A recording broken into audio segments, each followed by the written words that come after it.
Assalamualaikum warahmatullahi wabarakatuh. Apa kabar semua hari ini?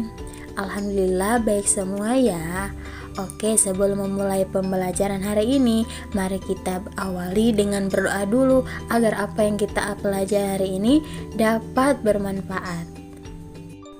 Baik, langsung saja berdoa dimulai. Bismillahirrahmanirrahim. Raditu billahi rabba wa bil islami dina wa bi Muhammadin nabiyyan wa rasula. Rabbi zidni ilma warzuqni fahma. Alhamdulillahirabbil alamin. Oke, jadi hari ini kita akan belajar tematik pertemuan 8 halaman 42. Jadi, tujuan pembelajaran hari ini yang pertama, peserta didik dapat mengidentifikasi jenis pekerjaan yang berhubungan dengan produk makanan. Kedua, peserta didik dapat menjelaskan makna lambang sila kelima Pancasila. Dan yang terakhir, peserta didik dapat menyampaikan pendapat mengenai nilai yang terkandung dalam dongeng. Aku suka membaca buku cerita dan dongeng. Baik cerita maupun dongeng mengandung kisah kehidupan. Ada kisah manusia dan ada pula kisah hewan dan tumbuhan. Dongeng mengandung nilai-nilai kehidupan yang dapat diteladani. Bagaimana denganmu? Buku apa yang kamu sukai? Dongeng Nelayan Miskin dan Ikan Ajaib. Dahulu kala, hiduplah seorang nelayan yang miskin. Ia tinggal di sebuah gubuk kecil yang jauh dari rumah penduduk lain. Setiap hari ia membawa sampannya mengarungi sungai, berharap bisa menjaring ikan untuk dijual di tempat pelelangan ikan. Maklumlah, sudah beberapa hari ini ia nyaris tidak mendapatkan ikan. Siang itu, sang nelayan tersenyum meskipun hanya mendapatkan seekor ikan berukuran kecil. Ia menaksir beratnya tidak mencapai 1 kilogram. Jika dibawa ke pelelangan ikan, tentu ia hanya akan menjadi bahan tawaan. Nelayan itu pun akhirnya pulang ke rumah. Ikan yang diperolehnya dimasukkan ke dalam ember. Setelah melakukan sholat, dengan perut kosong dan badan letih, si nelayan miskin mencari tumbuhan yang bisa dimakan oleh ikan. Sambil memberikan makan, sang nelayan mengamati keanehan ikan yang ditangkapnya. Ikan tersebut memiliki mahkota yang berwarna emas. Melihat sikap nelayan, ikan itu tergerak hatinya. Ia pun berdoa agar nelayan mendapat hadiah ikan dalam jumlah yang banyak.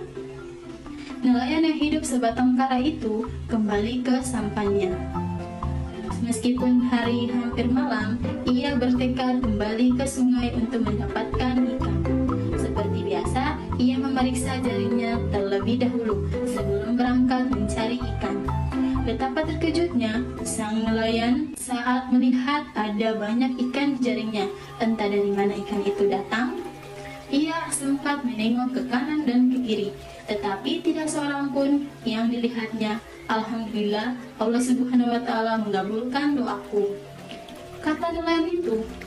Ia pun membawa ikan itu ke gubuknya. Ia mengambil seekor ikan yang paling kecil untuk dibakar kemudian disantap. Rencananya, ikan itu akan dijual esoknya. Hasilnya akan ia belikan beras dan kebutuhan pokok lainnya. Saat tidur, nelayan bermimpi bertemu dengan ikan mahkota yang ditangkapnya. Tuan nelayan, aku melihat kebersihan hatimu, kata ikan itu. Aku telah memohon kepada Allah Subhanahu wa Ta'ala agar engkau mendapatkan ikan dalam jumlah yang besar tanpa susah payah. Satu pesanku, jangan serakah, kata ikan itu. Tentu nelayan itu kaget melihat ikan bisa bicara dalam mimpinya. Ia terbangun dilihatnya. Sejak hari itu nelayan terus berderma karena hasil tangkapannya ikannya juga melimpah ruah. Hidupnya pun lambat laun berubah. ia menjadi salah satu orang terkaya di daerahnya.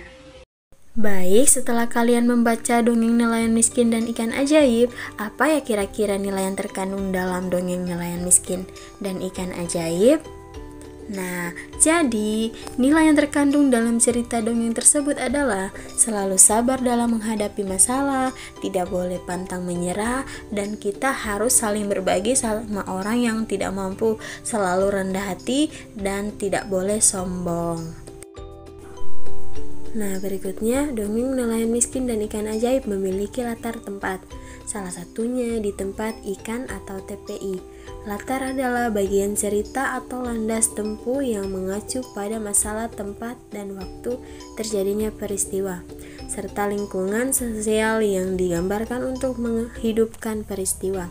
Tempat ini diperlukan bagi nelayan menjual hasil ikan tangkapannya. Di tempat ini nelayan menjual ikan dengan sistem lelang. Bagaimana proses lelang ikan dilaksanakan? Baik, sebelum kita mengetahui bagaimana proses pelelangan ikan dilaksanakan, Ibu mau menjelaskan apa itu dulu kegiatan ekonomi. Nah, kegiatan ekonomi adalah kegiatan yang dilakukan manusia untuk menghasilkan, menyalurkan, dan menggunakan suatu barang atau jasa. Nah, dalam kegiatan ekonomi ini ada beberapa jenis kegiatan ekonomi, ada 3 jenis. Jadi yang pertama adalah jenis kegiatan ekonomi produksi. Nah, kegiatan ekonomi produksi merupakan kegiatan menghasilkan barang atau jasa. Ingat, kegiatan produksi merupakan kegiatan menghasilkan barang atau jasa. Nah, pelaku kegiatan ekonomi produksi yaitu adalah produsen. Nah, produsen ini adalah yang menghasilkan, orang yang menghasilkan barang atau jasa. Nah, kemudian contoh kegiatannya itu yaitu menanam padi, menjahit baju, mengelola makanan. Nah, yang kedua ada kegiatan ekonomi distribusi. Nah, kegiatan ekonomi distribusi merupakan kegiatan menyalurkan barang produksi kepada konsumen. Ingat, kegiatan distribusi merupakan kegiatan menyalurkan barang produksi kepada konsumen. Nah, pelaku kegiatannya itu yaitu distributor. Nah, distributor ini merupakan orang yang menyalurkan barang produksi kepada konsumen. Nah, contoh kegiatannya itu pengantar barang, pengantar bahan pangan, dan menjual barang. Dan yang terakhir yaitu konsumsi. Kegiatan ekonomi konsumsi merupakan kegiatan menggunakan barang atau jasa. Ingat, kegiatan konsumsi merupakan kegiatan menggunakan barang atau jasa. Nah, pelaku kegiatan konsumsi ini ialah konsumen. Nah, konsumen yaitu orang yang menggunakan barang atau jasa. Nah, contoh kegiatannya yaitu makan dan minum, menggunakan pakaian, dan membaca buku. Nah, sekarang kita akan mengetahui bagaimana proses lelang ikan dilaksanakan. Ayo, silakan dengar baik-baik penjelasan berikut ini.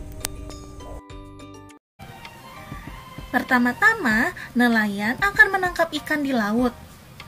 Kemudian, ikan hasil tangkapan dijual ke pedagang ikan di pelelangan ikan. Dari pelelangan ikan itulah ikan dikirim ke pasar dan akhirnya dibeli oleh konsumen. Selanjutnya, konsumen akan mengolah ikan tersebut menjadi sebuah hidangan yang siap kita makan. Itulah bagaimana cara ikan hasil tangkapan nelayan bisa kita makan.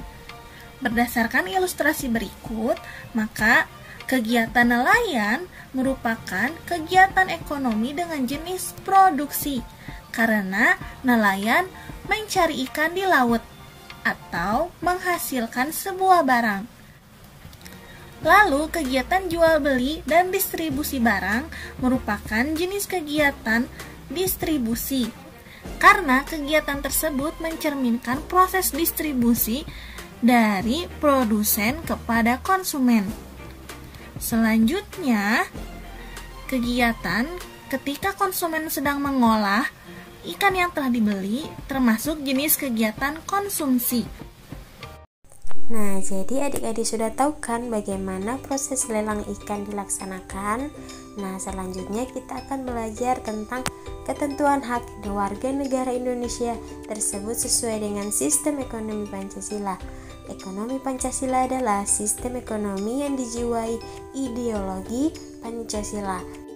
Sistem ekonomi tersebut merupakan usaha bersama yang berasaskan kekeluargaan dan ketongkrongan nasional. Nah, contohnya koperasi. Koperasi yang diselenggarakan berasaskan asas kekeluargaan merupakan bentuk pengamalan sila kelima dari Pancasila. Baiklah, itulah penjelasan Ibu tentang materi hari ini. Sebelum mengakhiri pembelajaran hari ini, Ibu akan memberikan kalian tugas. Jadi tugasnya yaitu dari gambar di samping, kerjakanlah tugas berikut dengan baik. Nah, yang pertama, deskripsikan kegiatan ekonomi yang dilakukan berdasarkan jenisnya. Nah, yang contohnya itu produksi, nelayan menangkap ikan. Kemudian distribusi apa, konsumsi apa. Dan yang kedua adalah apa saja pekerjaan yang terlibat pada kegiatan gambar di samping. Nah, jadi itu adalah tugas kalian. Jadi, Ibu akhiri pembelajaran hari ini. Wassalamualaikum warahmatullahi wabarakatuh.